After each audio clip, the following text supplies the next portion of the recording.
Film ini dimulai dengan kedatangan Jung Ji-ho sebagai manajer baru di divisi PR.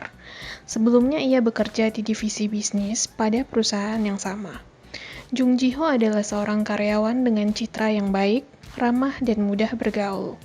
Ia bertemu dengan Jung Ji-wo, seorang karyawan perempuan di divisi barunya. Ji-wo memiliki pembawaan yang ketus dan tidak seramah Ji-ho. Suatu hari Ji-ho menanyakan paketnya pada security yang bertugas di kantor mereka. Sayangnya, paket yang dimaksud Ji-ho sudah diambil oleh Ji-wo karena security tersebut mengira paket itu ditujukan untuk Ji-wo di divisi PR. Ji-ho terburu-buru menghampiri Ji-wo untuk mencegah Ji-wo membuka paket dan melihat isinya. Namun sayang, Ji-wo sudah terlanjur membuka bahkan memegang isi paket Ji-ho. Sebuah kalung anjing bertuliskan Miho dengan tali pengait kalung. Ji-ho berusaha menjelaskan pada Ji-wo kalau saja kalung tersebut untuk anjingnya yang bernama Miho.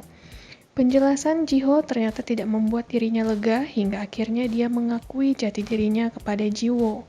Selain itu, Ji-ho merasa Ji-wo merupakan salah satu orang yang memiliki kesamaan dengan dia dan orang-orang sepertinya. Dominan submisif. Ji-ho adalah salah seorang yang menjalankan hubungan dominan submisif, di mana dalam hubungan tersebut salah satu di antara mereka menjadi dominan dan harus memberi perintah. Sedangkan orang yang submisif adalah mereka yang menerima perintah dan patuh. Ji-ho adalah seorang submisif yang dikenal dengan sebutan Melsub. Ji-ho mengakui hal itu pada Ji-wo dan meminta Ji-wo menjadi tuannya. Ji-wo menyetujui permintaan Ji-ho dan bersedia menjadi tuan setelah mereka sepakat akan menjalani selama 3 bulan. Ji-wo memberi syarat yang tercantum dalam kontrak, yaitu jangan memanggilnya tuan saat berada di kantor, membuat isyarat yang hanya diketahui mereka berdua, Melsub harus melayani femdom sebaik mungkin, mereka akan bermain minimal 1 minggu sekali, kontrak tidak dapat diakhiri oleh satu pihak, dan hubungan seks diperbolehkan atas persetujuan keduanya. Mereka memulai peran masing-masing. Mereka melakukan permainan di kamar hotel. Ji-ho menggunakan kalung pada lehernya, sedangkan Ji-wo memukuli dan memberi perintah pada Ji-ho. Ji-ho tidak merasa tersakiti, melainkan merasakan kenikmatan yang diberikan tuannya. Suatu hari, mereka melakukan permainan di ruang santai kantor setelah semua karyawan pulang. Tidak ada yang mengetahui perbuatan mereka saat itu.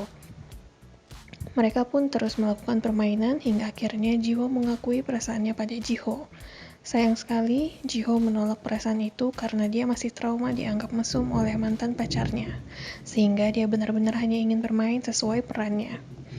Hubungan Ji-wo dan Ji-ho mulai renggang, hingga suatu hari Lee-han, seorang rekan kerja Ji-ho, tidak sengaja mengirimkan rekaman suara Ji-ho dan Ji-wo saat sedang bermain di ruang santai karyawan.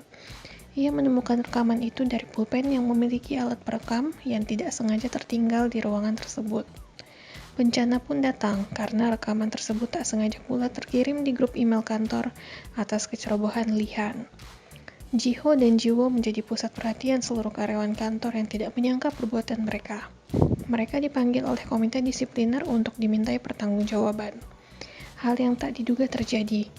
Ji-ho mengakui bahwa ia mencintai Ji-wo saat wawancara disipliner berlangsung, bukan hanya sekedar untuk mencegah Ji-wo direndahkan oleh omongan para komite, walaupun mereka tetap mendapat hukuman atas perbuatannya. Pada akhirnya, Ji-ho dan Ji-wo menjalani hubungan dominan submisif, mereka dengan rasa saling menyukai, bukan sebatas permainan. Terima kasih sudah mendengarkan rangkuman film kali ini. Jangan lupa subscribe dan tunggu video berikutnya.